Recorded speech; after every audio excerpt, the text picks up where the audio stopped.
Incoming transmission standby. Welcome to the Nod News Network.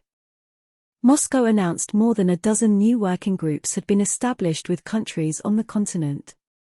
Duma Deputy Speaker Sholban Kara-ool told RIA Novosti that the number of inter-parliamentary friendship groups with African countries in the Russian parliament will increase from 2 to 15.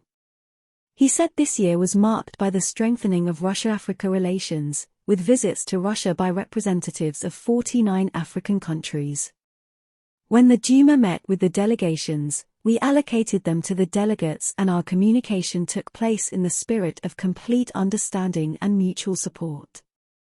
This is why Russian and African parliamentarians have proactively established such groups, Kara-ool, who is directly in charge of the Cameroon group, explained. Previously there were only two groups, one linking the Central and Southern African parliaments and one for South Africa.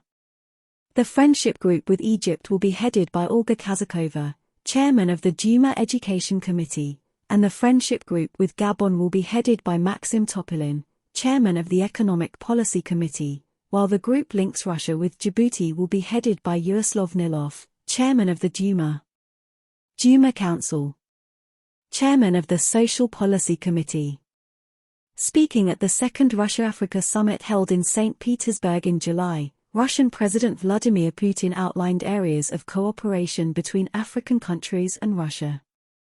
Reorient logistics routes in favor of the South, establish industrial zones in Egypt, develop energy projects and implement direct air routes. The president also talked about opening local branches of the largest universities and schools in Russia, which will teach Russian language, among other subjects. This has been the Nod News Network, transmission complete.